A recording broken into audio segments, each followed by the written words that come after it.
I should have known something was wrong when Marcus started working late every Tuesday. Not because he was having an affair.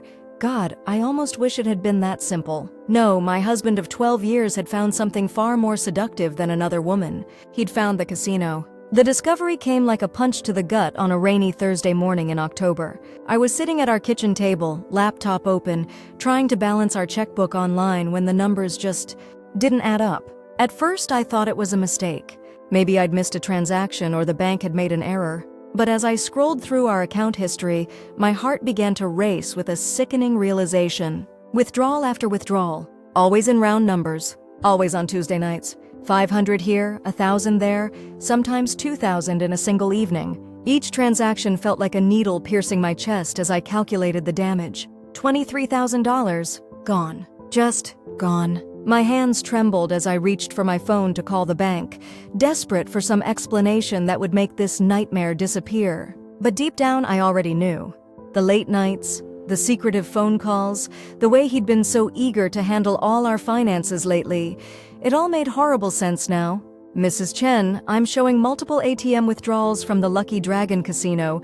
The bank representative confirmed what I already suspected. Her voice was professional, almost bored, as if she delivered this kind of devastating news every day. The transactions spanned the last 4 months. 4 months. While I'd been working 60-hour weeks at the marketing firm, staying late to secure the Henderson account, clipping coupons to save money for our dream vacation to Italy, Marcus had been systematically bleeding our life savings dry. The irony wasn't lost on me. I'd been killing myself to build our future while he was gambling it away, one poker chip at a time. I hung up the phone and sat in stunned silence, staring at the numbers on the screen. $23,000 wasn't just money to us. It was our security, our future, our ticket out of this cramped apartment and into the house we'd been dreaming about. It was the nest egg we'd built together, dollar by dollar, sacrifice by sacrifice, over 12 years of marriage. The tears came then, hot and angry, streaming down my face as I realized the full scope of his betrayal. This wasn't just about the money. It was about the lies, the deception, the way he'd looked me in the eye every morning and pretended everything was fine while he was secretly destroying our life together. I heard his key in the lock at 6:47 p.m., the same time he'd been coming home every day for the past month. I'd been sitting in the dark living room for hours, the bank statements spread out on the coffee table like evidence at a crime scene. The sound of his footsteps in the hallway made my stomach churn. "Hey, babe," he called out, his voice cheerful and oblivious. "Why are all the lights off?" I reached over and turned on the lamp beside me, watching as his face went from confusion to recognition to pure, unadulterated fear. His eyes locked onto the papers scattered across the table, and I saw the exact moment he realized his secret was out.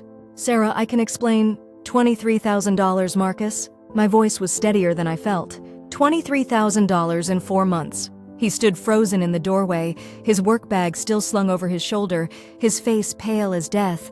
For a moment, neither of us spoke. The silence stretched between us like a chasm, filled with years of trust that had just been shattered beyond repair. "It's not what you think," he finally whispered, but even he seemed to know how pathetic that sounded. I laughed, a bitter sound that surprised even me. "It's not what I think?" "Marcus, I have 4 months of bank statements showing withdrawals from a casino. What exactly should I be thinking?" He dropped his bag and moved toward me, his hands outstretched in a gesture of supplication. "I was trying to win it back, Sarah. I know it sounds crazy, but I had a system. I was so close to breaking even." "Breaking even?" I stood up, and he actually took a step back. "Marcus, you gambled away our house fund, our emergency savings, our entire future together. And you think breaking even would have made that okay?" The words hung in the air between us, and I watched him struggle for an answer that didn't exist. How do you explain away that level of betrayal? How do you justify stealing from your own wife, your own marriage, your own future? "I was going to tell you," he said, his voice barely above a whisper. "I just needed a little more time to win it back. There's this poker tournament next week, and I know I can—" "Stop." The word came out sharper than I intended. "Just stop talking." The next hour was a blur of tears, recriminations, and empty promises. Marcus swore he'd never gamble again, begged me to give him another chance, promised he'd get help. But all I could think about was how convincing he'd been for 4 months, how easily he'd lied to my face, how he'd made me feel guilty for questioning our tight finances while he was literally gambling away our future. That night, I lay in bed next to him, listening to him breathe, and something cold and hard settled in my chest. This wasn't just about forgiveness or second chances. This was about respect, about trust, about the fundamental contract between partners that he'd violated in the most devastating way possible. I thought about all the times I'd worked late, all the sacrifices I'd made, all the dreams we'd built together that were now nothing but ash. And somewhere in the darkness, a plan began to form. The next morning, Marcus left for work with renewed hope, probably thinking that his tears and apologies had worked their magic. He kissed me goodbye like nothing had changed, promised to come straight home after work, swore he'd never set foot in another casino. I smiled and nodded and played the part of the wounded but forgiving wife. But forgiveness was the furthest thing from my mind. After he left, I called in sick to work and spent the day researching. I learned about gambling addiction, about the psychology of poker, about the very casino where my husband had flushed our life savings down the drain. The Lucky Dragon Casino, with its gaudy neon sign and promises of easy money, had become my enemy, but I was about to make it my ally. I discovered that Marcus had been playing in their Tuesday night poker tournament, a weekly event with a $500 buy-in and a guaranteed prize pool of $20,000. The winner took home about $8,000, with smaller payouts for second and third place. It was exactly the kind of event that would appeal to someone like Marcus, someone who thought he was smarter than everyone else at the table. But here's what Marcus didn't know about me, what he'd never bothered to learn despite 12 years of marriage. I was actually good at poker. Not just good, I was exceptional. In college, I'd paid my way through school playing in underground games, reading opponents like open books, calculating odds in my head faster than most people could count cards. It was a skill I'd abandoned when I entered the corporate world, but like riding a bicycle, it never really goes away. I spent the afternoon at the public library, researching every player who regularly participated in the Tuesday night tournament. The Lucky Dragon was required to post tournament results online, and I studied them like a general studying enemy troop movements. There was Jimmy the Fish, Morrison, who played too aggressively and couldn't fold a decent hand, Sandra Williams, who was actually quite skilled but had a tell. She touched her earring when she was bluffing. And then there was Marcus, listed under his online handle Ace High Marcus, finishing in the bottom half of the field with depressing regularity. The more I studied, the more I realized how perfectly this was going to work. Marcus thought he was a skilled player, but the statistics told a different story. He was what we used to call a fish. In college, someone who thought they were good enough to play with the sharks but inevitably got eaten alive. But I wasn't going to be a fish. I was going to be the shark. That evening, I casually mentioned to Marcus that I'd been thinking about our conversation the night before. I told him I understood that gambling addiction was a disease, that I wanted to support him through recovery. The relief on his face was almost comical. He actually thought I was going to make this easy for him. "I've been researching support groups," I said, handing him a printout I'd made at the library. "There's a meeting on Tuesday nights at the community center." "Tuesday nights?" He looked uncomfortable. "I mean, yes, that's great. But I think I might need to ease into it, you know? Maybe start with some online resources first." Of course he didn't want to go on Tuesday nights. That was poker night at the Lucky Dragon. But I just smiled and nodded, playing the understanding wife while my mind calculated angles and odds. Over the next week, I established a routine. Every day after work, I'd stop by the library and spend 2 hours studying poker strategy, reviewing hand histories, and analyzing the playing styles of Marcus's regular opponents. I told him I was working on a new marketing campaign that required extra research, and he seemed relieved that I was focusing on work instead of dwelling on our little financial hiccup. His words, not mine. The following Tuesday, I watched from across the street as Marcus entered the Lucky Dragon Casino at exactly 7:30 p.m. He was carrying the same confident swagger he'd had when he'd kissed me goodbye that morning, probably convinced that tonight would be the night he finally won back our money. I waited until he'd been inside for 30 minutes, then I made my move. The Lucky Dragon Casino was exactly as tacky as I'd imagined, all red velvet and gold trim, with enough neon to power a small city.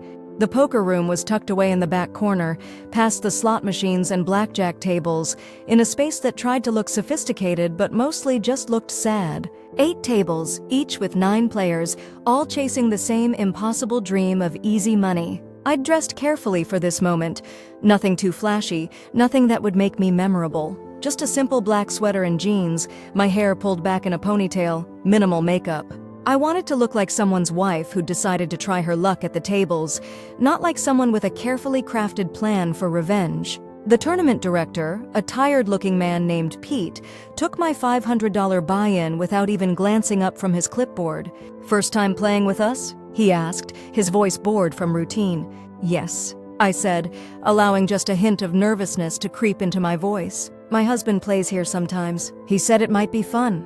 Pete assigned me to table 4, 2 tables away from where Marcus was sitting. Perfect. I could see him clearly, but he was unlikely to notice me unless he specifically looked in my direction. And Marcus, I knew from years of observation, was terrible at paying attention to anything that wasn't directly in front of him. I took my seat and arranged my chips with the careful precision of someone who'd done this thousands of times before. The other players at my table were exactly what I'd expected, a mix of local regulars and ambitious amateurs, all convinced they were one good hand away from changing their lives. The first hour was about establishing my image. I played tight, conservative poker, folding most hands and only playing when I had premium cards. I let myself lose a few small pots, threw in some nervous laughter when I was bluffed off a hand, and generally presented myself as exactly the kind of player these men would underestimate. But all the while I was watching, learning, cataloging every tell, every betting pattern, every unconscious habit that would give me an advantage later in the evening. The man to my left, Jerry, always counted his chips before making a big bet. The woman across from me, Linda, played with her wedding ring when she was nervous. And the aggressive player in seat 7, who went by Tank, had a habit of sitting up slightly straighter when he was bluffing. Meanwhile, 2 tables away, Marcus was already in trouble. I could see it in his posture, in the way he kept glancing at his chip stack, in the forced casualness of his conversation with the other players. He was down to about half his starting stack, which meant he'd probably already lost about $1,500 when you factored in the tournament buy-in. Part of me felt a twinge of satisfaction at his obvious distress. This was exactly what had been happening for months. Marcus sitting at these tables, bleeding money, chasing losses with bigger bets and worse decisions. But tonight was different. Tonight I was here to ensure that his losing streak would come to an end, just not in the way he hoped. As the night progressed, players began to bust out, their dreams of easy money evaporating as quickly as their chip stacks. Tables consolidated, and I carefully maneuvered my way through the field, accumulating chips with surgical precision. I'd been right about my skills. It was like muscle memory, the ability to read opponents and calculate odds flowing back as naturally as breathing. By the time we reached the final 2 tables, I'd amassed a respectable stack and established myself as a competent but not threatening player. The other survivors saw me as solid but beatable, exactly the image I wanted to project. And best of all, Marcus had somehow managed to survive as well, though he was clearly hanging on by a thread. I watched him from across the room, noting the strain in his face, the way his hands shook slightly as he handled his chips. He was playing scared poker now, the kind of tight passive strategy that might keep him alive a little longer, but would never win him the tournament. And every time he lost a hand, I felt a surge of cold satisfaction. This was justice. This was karma. This was Marcus finally facing the consequences of his choices, with me as the instrument of his reckoning. The final table was set at 11:30 p.m., and as fate would have it, Marcus and I were seated directly across from each other. The irony was delicious. For the first time in months, we were finally at the same table, but he had no idea who I was. I'd done my job too well, blending into the background of his gambling world, just as he'd blended his gambling into the background of our marriage. When the tournament director announced the final table, I watched Marcus's face carefully. There was no recognition, no surprise, nothing to indicate he'd noticed me at all. He was too focused on his own cards, his own chances, his own desperate need to win back the money he'd stolen from us. The final table started with 9 players, and I was in the middle of the pack in terms of chip count. Marcus was in worse shape, barely hanging on with enough chips to last maybe 6 or 7 more hands if he didn't win a pot soon. The pressure was clearly getting to him. I could see it in the way he kept fidgeting with his chips, in the beads of sweat on his forehead despite the air conditioning. I played my usual patient game, waiting for the right opportunities while the other players knocked each other out. The first elimination came quickly. Tank, the aggressive player from my earlier table, pushed all in with a marginal hand and got called by the tournament chip leader. Within minutes, we were down to 8 players. Marcus managed to double up in 7th place, catching a lucky break when his pocket tens held up against Ace-King. The relief on his face was almost pathetic. He actually thought he was going to win. But I knew better. I'd been watching him play for hours now, and I understood his patterns, his weaknesses, his tells. When this was over, he'd be going home with nothing, just like he'd left our savings account. The eliminations continued steadily. 6th place, 5th place, 4th place. Each time a player busted out, the remaining prize money was redistributed among the survivors. By the time we reached the final 3, I was in 2nd place in chips, with Marcus clinging to 3rd place and a local regular named Dave holding the chip lead. This was it. This was the moment I'd been building toward for over a week.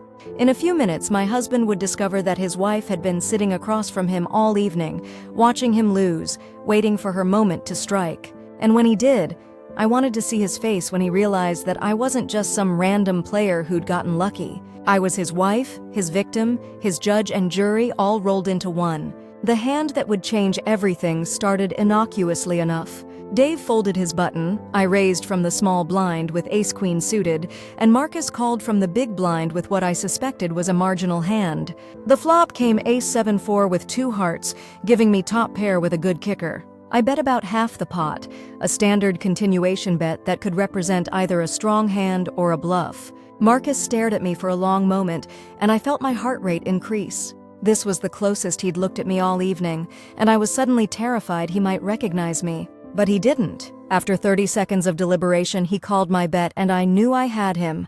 Marcus only called in that spot with a drawing hand or a weak ace, and either way, I was in great shape. The turn card was the 10 of hearts, completing the flush draw but not changing my read of the situation. I bet again, this time about 2/3 of the pot, and Marcus went into the tank. He stared at his cards, then at me, then back at his cards. His breathing was shallow, his hands trembling slightly as he handled his chips. "I'm all in," he finally announced, pushing his entire stack forward. The room went silent. Dave folded immediately, leaving just Marcus and me in the pot. I looked at my cards one more time, though I already knew what I was going to do. Marcus was desperate, playing scared, and his all-in bet screamed of desperation rather than strength. I had him crushed, and we both knew it. "Call," I said simply, flipping over my ace-queen. Marcus's face crumpled as he revealed his cards. Ace-6 offsuit, a hand that was dominated by mine. He needed a 6 on the river to survive, and the odds were heavily against him. The river card was the 2 of spades. Marcus was eliminated in 3rd place, earning a payout of $1,200, barely enough to cover his tournament buy-ins for the past month, let alone make a dent in the $23,000 he'd stolen from us. As the dealer pushed the chips in my direction, I finally allowed myself to smile. Not the nervous, tentative smile I'd been wearing all evening, but a real smile. A smile of pure, unadulterated satisfaction. "Good game?" I said to Marcus, extending my hand across the table. He shook it automatically, his mind clearly elsewhere, probably calculating how he was going to explain another loss to his wife. If only he knew that his wife already knew everything, that she'd been sitting across from him all evening, watching him lose, waiting for this exact moment. "Thanks," he mumbled, already standing to leave. "Maybe I'll see you around?" "Maybe you will," I replied, but he was already walking away, his shoulders slumped in defeat. I was now heads up with Dave for the tournament title and the lion's share of the prize money. The chip counts were relatively even, which meant this could go on for a while. But I wasn't in any hurry. I had all night. And besides, I was enjoying myself far too much to want it to end quickly. Dave was a solid player, but he was also predictable. He'd been playing at the Lucky Dragon for years, and his style was well documented in the tournament records I'd studied. He played tight early, aggressive late, and he had a tendency to overvalue pocket pairs. More importantly, he was showing signs of fatigue.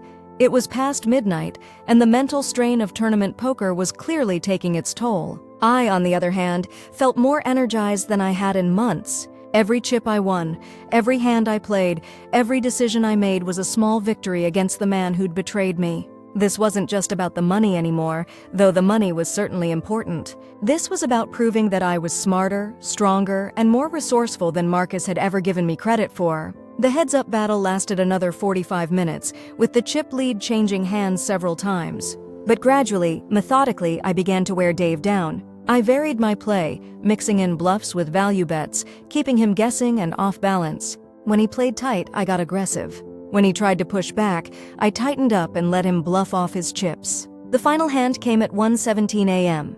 Dave raised from the button with what I suspected was a weak hand, and I looked down at pocket queens. Instead of re-raising, I just called, wanting to see a flop and give Dave a chance to hang himself. The flop came King-Queen 8, giving me a set. It was a dangerous board for Dave if he had a king, but I knew from his body language that he was more likely to have a weaker hand that had missed the flop entirely. I checked and Dave bet about half the pot. I called, keeping my expression neutral while my mind raced through the possibilities. The turn card was a blank and I checked again. Dave bet bigger this time, about 3/4 of the pot, and I could see the desperation in his eyes. He was bluffing, trying to win the pot with aggression, but he'd chosen the wrong opponent. I had the nuts, and I was going to make him pay for his mistake. "All in," I said, pushing my entire stack forward. Dave's face went white. He'd committed most of his chips to the pot already, and folding would leave him with almost nothing. But calling would put his tournament life on the line, and something in my demeanor must have told him he was beaten. He folded, and I won the tournament. $8,400 in prize money, plus the $1,200 I'd won by eliminating Marcus, minus the $500 buy-in. I was up exactly $9,300 for the evening. It was a good start, but it was only a start. As I collected my winnings and shook hands with the other players, I caught a glimpse of Marcus in the parking lot through the casino's front windows. He was sitting in his car, probably trying to work up the courage to come home and face me. Little did he know that I wouldn't be there when he arrived. I had work to do. The next morning, I called in sick again and spent the day researching other poker games in the area. The Lucky Dragon had a cash game that ran every weekend, with stakes high enough to make the investment worthwhile. There were also tournaments at 2 other casinos within driving distance, including a monthly high-stakes event that Marcus had mentioned in passing several weeks ago. I was no longer just trying to win back our money. I was trying to win back our entire future, and that was going to require a systematic approach. Marcus had spent 4 months destroying our financial security. I was going to spend however long it took to rebuild it, one poker game at a time. But first, I had to make sure Marcus didn't interfere with my plans. When he came home Wednesday evening, I was ready for him. "How was the support group?" I asked as he walked through the door, my voice carefully neutral. "It was good," he said, avoiding eye contact. "Really helpful. I think it's going to make a difference." The lie came so easily to him that I almost admired his skill at deception. Almost. "I'm glad," I said. "I've been thinking about what you said, about needing time to work through this. Maybe you should start attending meetings twice a week." His face lit up with relief. "Really? You'd be okay with that?" "I think it's important that you get all the help you need," I said. "There's a meeting on Friday nights too, right?"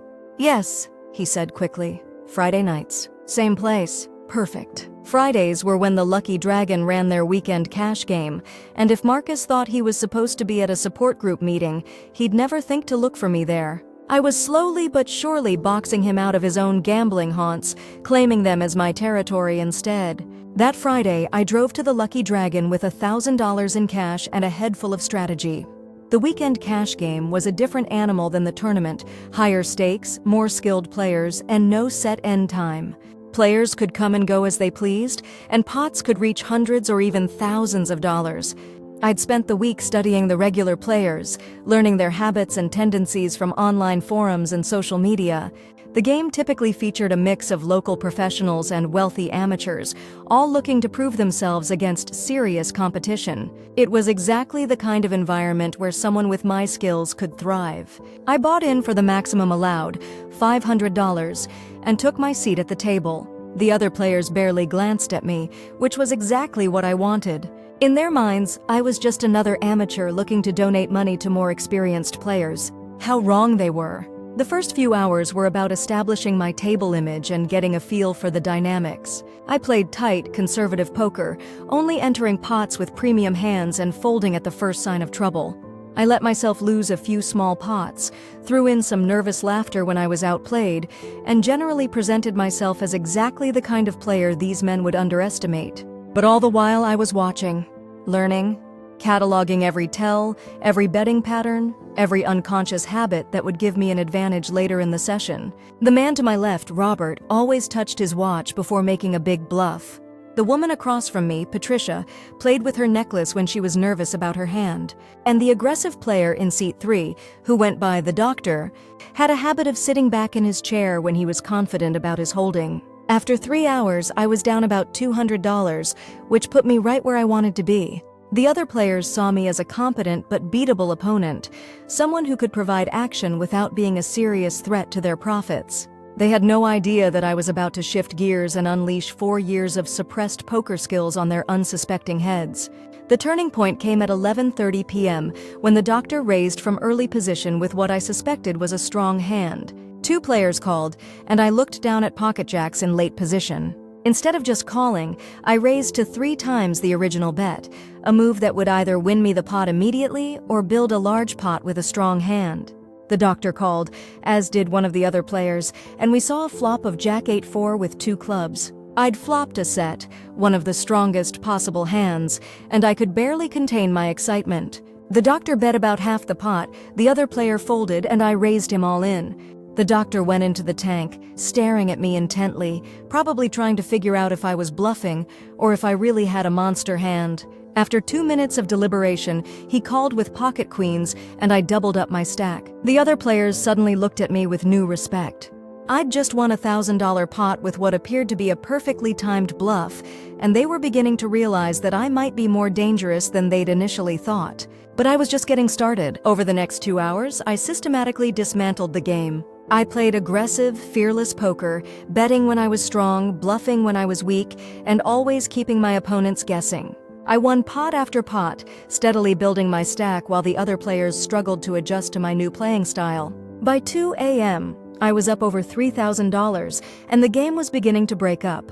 Players were leaving, either because they'd lost too much money or because they were too tired to continue. But I felt wide awake, energized by the thrill of victory and the satisfaction of proving my skills against skilled opponents. I cashed out at 2:30 a.m. with exactly $3,400 in winnings.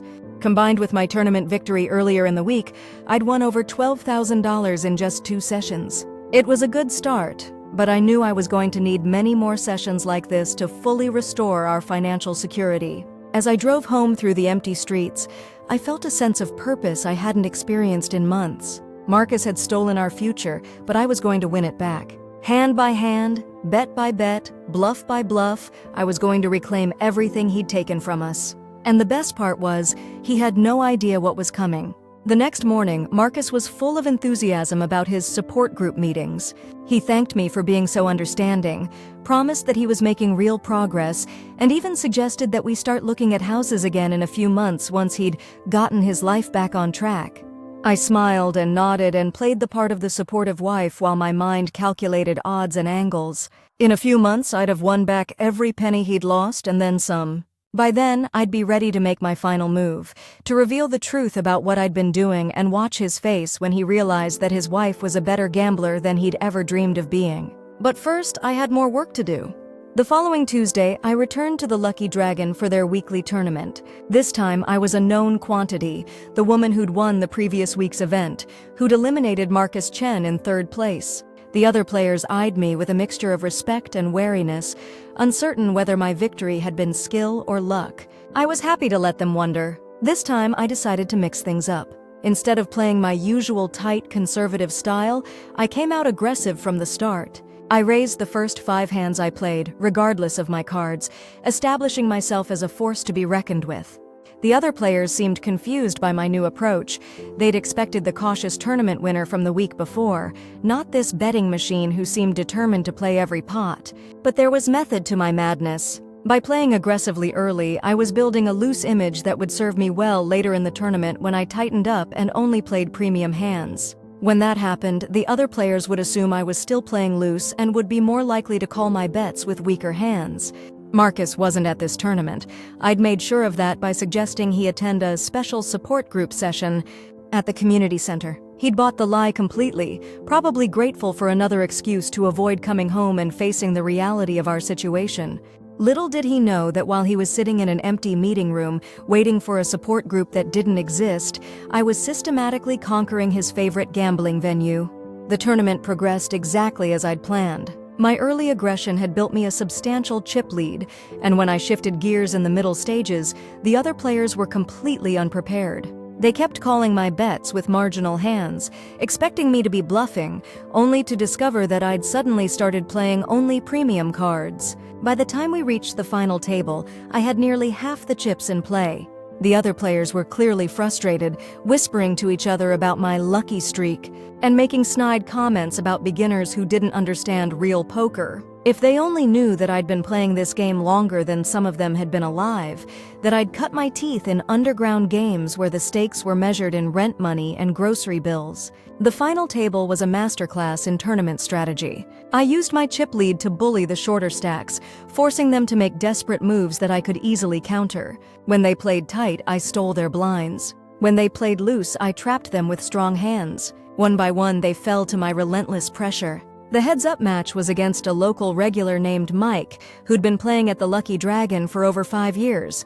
He was skilled, experienced, and completely unprepared for what I was about to do to him. I'd been watching him play for weeks, studying his patterns, learning his tells. I knew he liked to bluff on the river, that he overvalued suited cards, and that he had a tendency to tilt when he lost big pots. I exploited every weakness, every flaw in his game. When he bluffed, I called him down with mediocre hands. When he played straightforward, I bluffed him off better holdings. Within 30 minutes, I'd ground him down to almost nothing, and he was forced to push all in with a desperation hand that I easily called and won.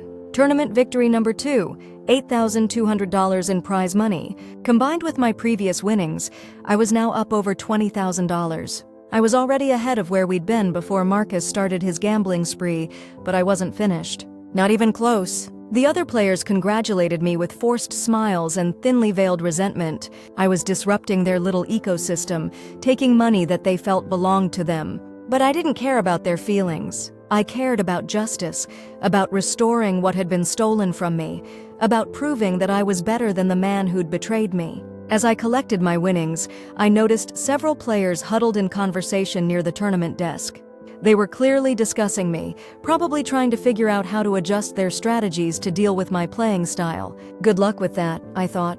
They were trying to solve a puzzle that changed every time I sat down at the table. The weekend cash game that Friday was a different story entirely. Word had spread about my recent tournament successes, and the regular players were prepared for me this time. They'd studied my play, discussed my tendencies, and developed strategies to counter my aggressive style. But they'd made one crucial mistake. They'd assumed I was a one-dimensional player who could only succeed with a single approach. I spent the first hour playing exactly the opposite of my tournament style. Where I'd been aggressive in the tournaments, I was passive in the cash game. Where I'd been loose, I was tight. Where I'd been unpredictable, I was straightforward. The other players were completely confused, constantly looking at each other with expressions that said, "Is this the same person?" By the end of the session, I'd won another $2,800, bringing my total winnings to over $23,000. I was now officially ahead of where we'd been before Marcus's gambling addiction had destroyed our savings. But I wasn't stopping there. I was going to win enough to secure our future, to protect us from ever being vulnerable to this kind of betrayal again. The drive home that night was surreal. I was carrying more cash than I'd ever had in my life, the result of skills I'd forgotten I possessed, and a determination I'd never known I was capable of. But more than that, I was carrying the satisfaction of knowing that I was better than Marcus at his own game, that I was systematically conquering the very venue where he'd lost our money. Marcus was waiting for me when I got home, sitting at the kitchen table with a cup of coffee and a concerned expression. "Where have you been?" he asked as I walked through the door. "I've been worried sick." "I had dinner with Janet from work," I said smoothly, the lie coming as easily as breathing. "We ended up going to a movie afterward. I should have called." "It's just that it's almost 3 a.m., he said, checking his watch. "That's pretty late for a movie?" "We went to the late show," I said, hanging up my coat. "You know how Janet is. She can talk for hours after a movie ends." Marcus nodded, but I could see the doubt in his eyes. He was starting to question my story, starting to wonder where I was really spending my time. Good. Let him wonder. Let him feel a fraction of the uncertainty and suspicion that I'd been living with for months. Over the next few weeks, I established a routine. Tournaments on Tuesdays, cash games on Fridays, and additional sessions whenever I could find an excuse to be out of the house. I told Marcus I was working on a major project at the office, taking evening classes, meeting with friends, anything to explain my frequent absences. My poker skills were improving with each session. I was learning to read opponents faster, to calculate odds more accurately, to manage my bankroll more effectively. More importantly, I was learning to control my emotions, to make decisions based on logic rather than anger or satisfaction.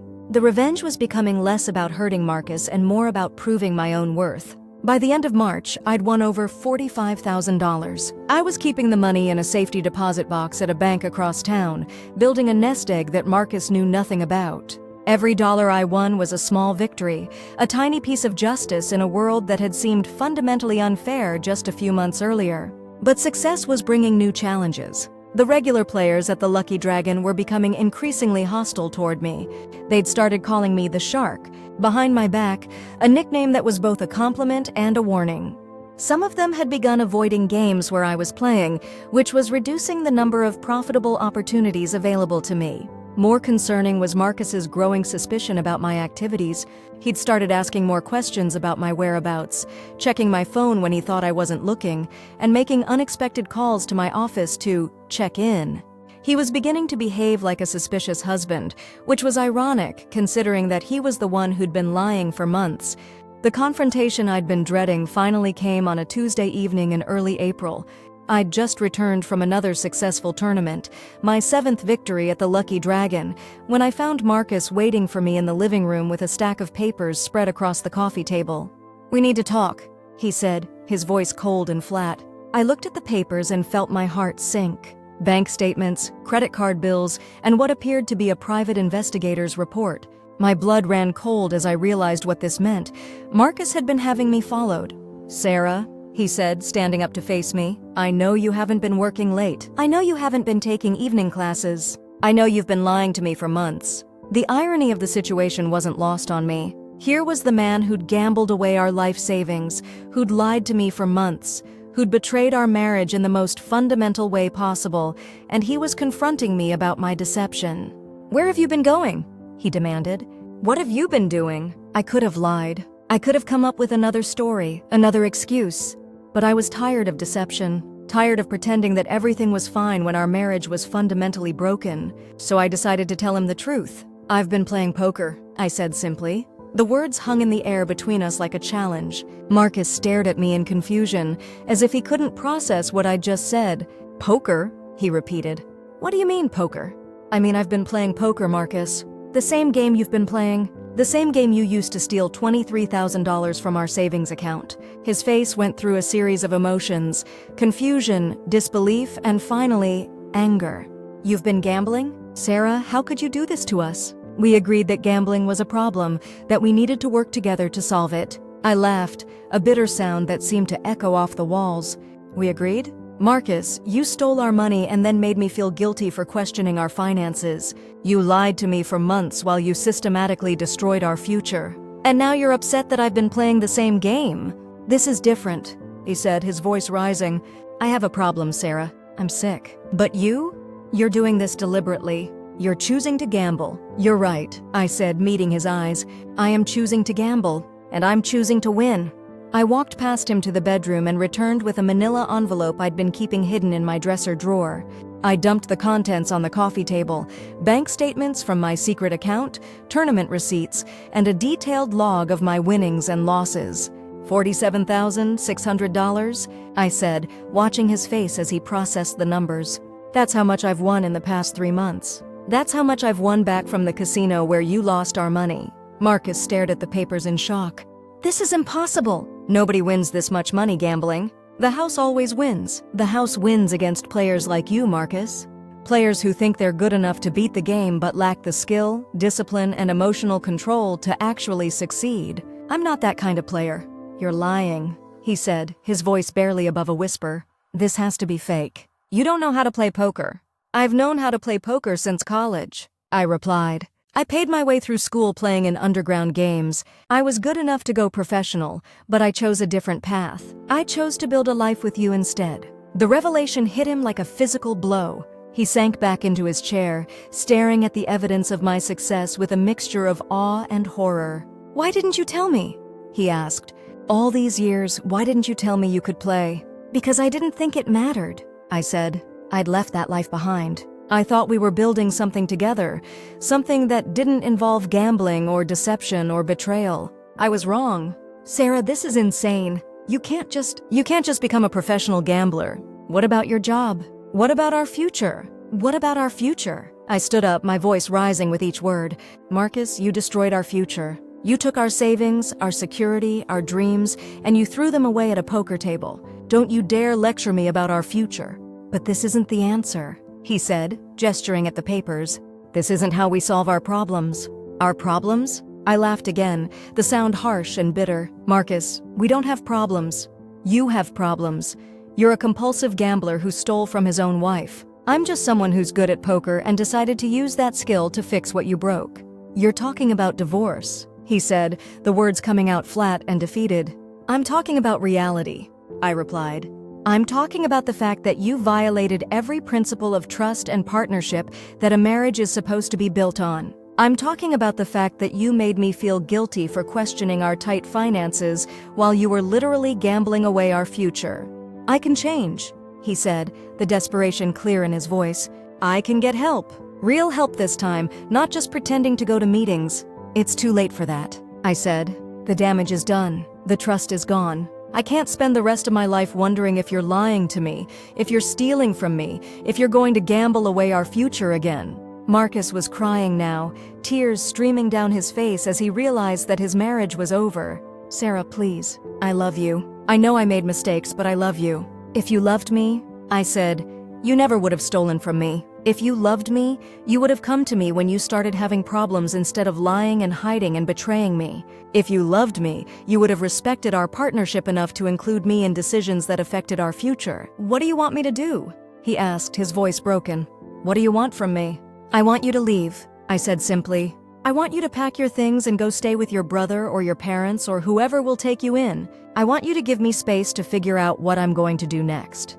And if I don't, then I'll take these bank statements and tournament receipts and private investigator reports to a divorce attorney and let them sort it out. But I think you'll find that I'm in a much stronger position now than I was 3 months ago. Marcus looked at the evidence of my success one more time, then slowly stood up and walked toward the bedroom. How long do I have? He asked. Take whatever you need tonight, I said. I'll box up the rest of your things and leave them with your brother. Sarah, just go, Marcus. Please, just go. He left an hour later with 2 suitcases and a cardboard box of personal items. I watched from the window as he loaded his car, his movements slow and defeated. Part of me felt sorry for him. He looked like a man who'd lost everything, which, in a way, he had. But mostly I felt relief. The pretense was over. The lies were finished. I could finally stop playing the role of the deceived wife and start being who I really was. The next few weeks were a blur of legal consultations and financial planning. I'd hired one of the best divorce attorneys in the city, a woman named Rebecca Martinez, who specialized in cases involving financial deception and gambling addiction. She was impressed by the documentation I'd assembled and confident that I'd receive a favorable settlement. Your husband made several critical errors, she explained during our first meeting. He dissipated marital assets without your knowledge or consent, which is considered a breach of fiduciary duty. He also engaged in financial fraud by hiding his gambling activities. The court will likely award you a disproportionate share of the remaining assets as compensation for his misconduct. What about the money I won? I asked. Is that considered marital property? Rebecca smiled. That's where things get interesting. Technically, any money earned during the marriage is considered marital property. But your husband would have to prove that you actually won the money, and he'd have to explain how he knows so much about your gambling activities without admitting his own. It's a legal minefield that most attorneys would advise their clients to avoid. So I get to keep it? In all likelihood, yes. Especially if you can demonstrate that you used your poker skills to recover money that he'd stolen from the marital estate. A judge might view that as a form of asset recovery rather than gambling. I left Rebecca's office feeling more confident than I had in months. Not only was I going to escape my marriage with my finances intact, but I was also going to keep the money I'd won through my own skill and determination. Marcus's betrayal had backfired spectacularly. Instead of destroying our future, he'd given me the motivation to create a better one. But I still had unfinished business at the Lucky Dragon Casino. I'd been avoiding the Tuesday night tournament while dealing with the divorce proceedings, but I was ready to return. There was one more thing I needed to do, one final piece of justice that would complete my revenge. The Tuesday night tournament in late April was different from the previous ones I'd attended. Word had spread through the local poker community about my success, and the field was much tougher than usual.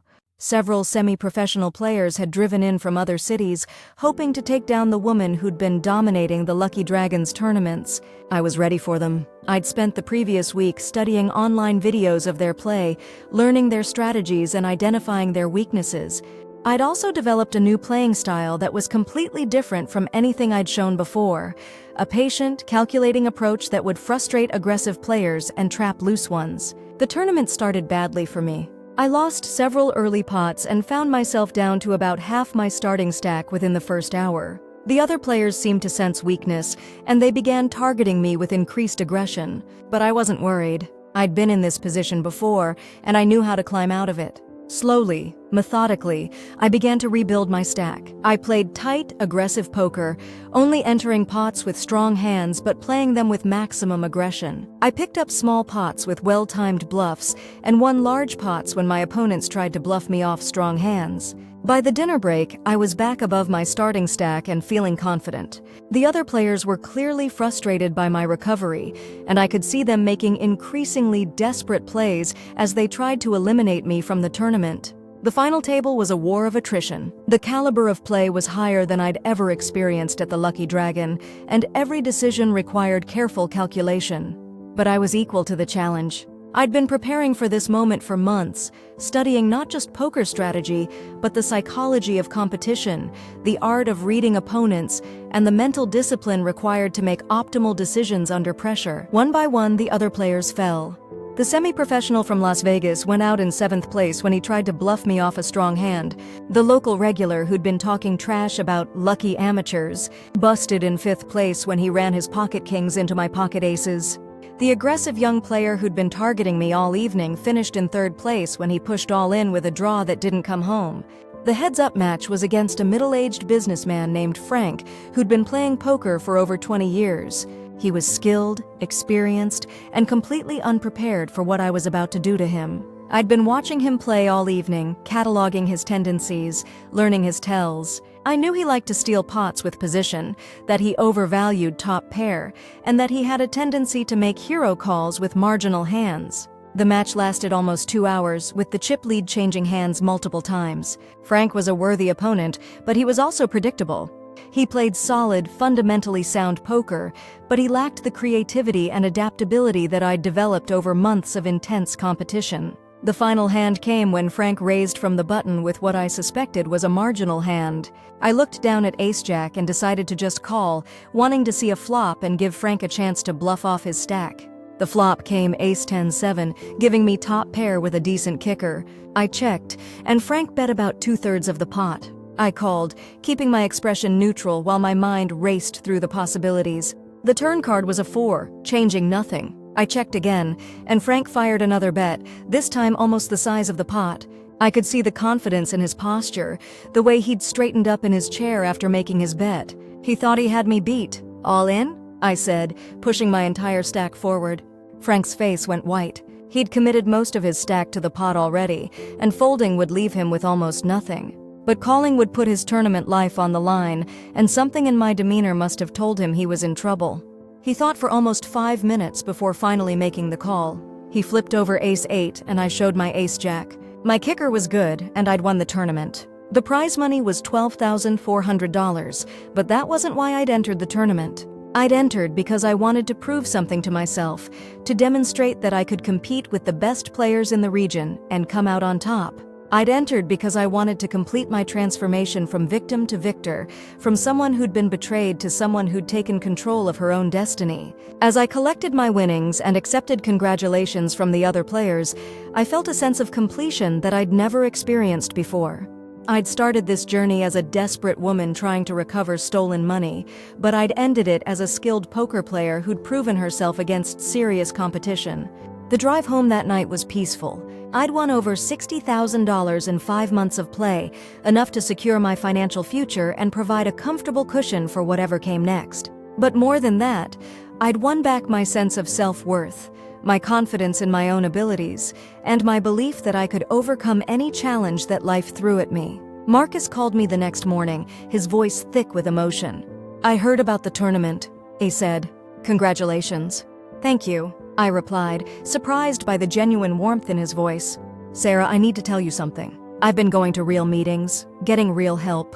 I'm staying with my brother, and I'm seeing a therapist who specializes in gambling addiction." "That's good, Marcus. I'm glad you're getting help. I also want you to know that I'm not going to fight the divorce. Rebecca sent over the papers, and I'm going to sign them. You deserve better than what I put you through." I felt tears welling up in my eyes, but they weren't tears of sadness. They were tears of relief, of closure, of finally being able to move forward without the weight of betrayal and deception holding me back. "I'm sorry," he continued. "I'm sorry for everything. I'm sorry for stealing from you, for lying to you, for destroying what we had together. You didn't deserve any of that." "No," I said. "I didn't. But I'm going to be okay, Marcus. I'm going to be better than okay." "I know you are," he said. "You're stronger than I ever was. You're stronger than I ever gave you credit for." We talked for a few more minutes about practical matters, the house, the remaining bills, the timeline for finalizing the divorce. But the conversation was different from any we'd had in months. There was no anger, no recrimination, no desperate attempts to salvage something that was already broken. There was just two people who'd once loved each other saying goodbye. After I hung up, I sat in my kitchen for a long time, thinking about the journey I'd taken over the past 5 months. I'd started as a victim of betrayal and deception, but I'd ended as a skilled poker player who'd proven herself against serious competition. I'd lost a marriage, but I'd gained something far more valuable: confidence in my own abilities and the knowledge that I could overcome any challenge. The money I'd won was important, but it wasn't the most important thing. What mattered was that I'd refused to be a victim, that I'd fought back against the forces that had tried to destroy me, and that I'd emerged stronger and more capable than I'd ever been before. I'd won back more than our savings. I'd won back my life. The divorce was finalized 3 months later, and I kept the house along with the majority of our assets. Marcus got his personal belongings and his car, and I got everything else. Rebecca had been right. The court viewed his gambling as a breach of fiduciary duty and awarded me a disproportionate share of the marital estate as compensation. But the most satisfying part of the settlement wasn't the money or the house. It was the knowledge that I'd beaten Marcus at his own game, that I'd taken the very activity that had destroyed our marriage and turned it into the foundation for my new life. I continued playing poker regularly, but now it was for enjoyment rather than revenge. I'd proven to myself that I could compete with the best players in the region, and I'd built a substantial bankroll that would support me for years to come. I'd also developed a reputation in the local poker community as a skilled, professional player who could be counted on to provide good action while playing solid, fundamentally sound poker. The Lucky Dragon Casino had become my second home, and the other players had accepted me as one of their own. The hostility and resentment that had characterized my early months there had given way to respect and camaraderie. I'd earned my place at the table through skill and determination, and nobody could take that away from me. 6 months after the divorce was finalized, I was sitting in the Lucky Dragon's poker room on a Tuesday evening, waiting for the tournament to start, when I saw a familiar figure walk through the door. It was Marcus, looking older and more worn than I remembered, but also somehow more at peace with himself. He saw me immediately and walked over to my table.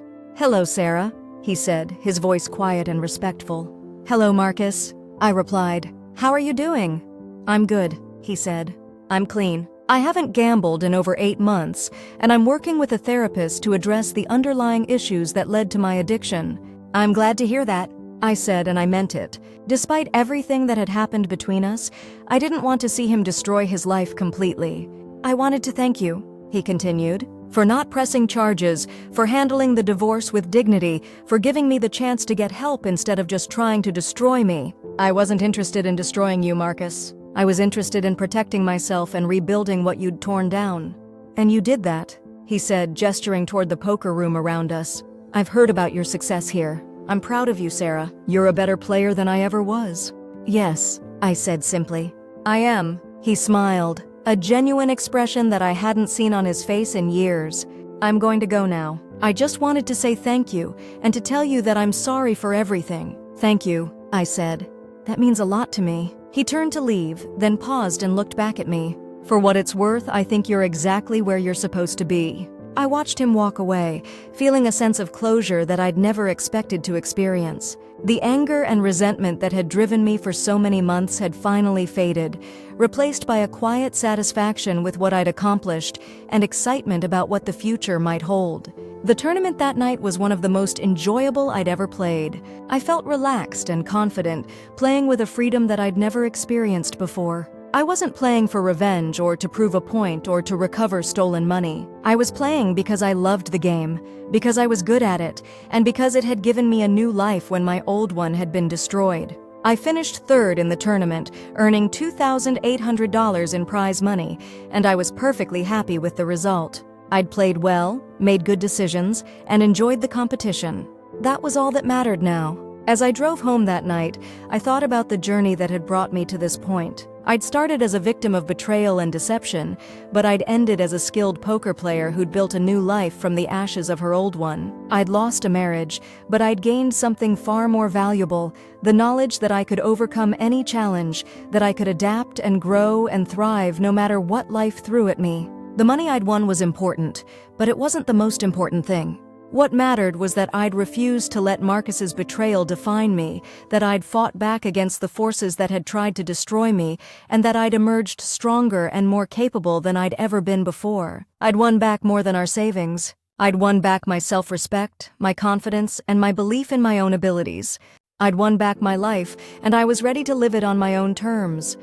The house felt different now when I walked through the door. It was no longer the place where I'd discovered my husband's betrayal or where I'd planned my revenge. It was simply my home, a place where I could relax and reflect on the day's events and plan for the future. I poured myself a glass of wine and sat in my favorite chair, thinking about what I wanted to do next. I could continue playing poker professionally, building on the success I'd achieved over the past year. I could return to corporate marketing, using the skills I'd developed to advance my career. I could travel, write a book, start a business. The world was full of possibilities, and I had the financial security to explore them all. But whatever I chose to do, I knew that I'd never again allow someone else to control my destiny. I'd learned that I was capable of far more than I'd ever imagined, that I could compete with the best and come out on top, that I could overcome any challenge if I was willing to work hard and never give up. Marcus had tried to destroy our future, but he'd actually given me something far more valuable. He'd given me the motivation to discover my own strength, to develop my own skills, and to build my own success. He'd intended to steal from me, but he'd ended up giving me the greatest gift of all, the knowledge that I could survive and thrive no matter what life threw at me. I raised my glass in a silent toast to the woman I'd become, to the skills I'd developed, and to the future I was going to build. I'd won back everything Marcus had taken from me, and I'd won something even more valuable, the knowledge that I would never again be anyone's victim. The revenge was complete, but the victory was just beginning.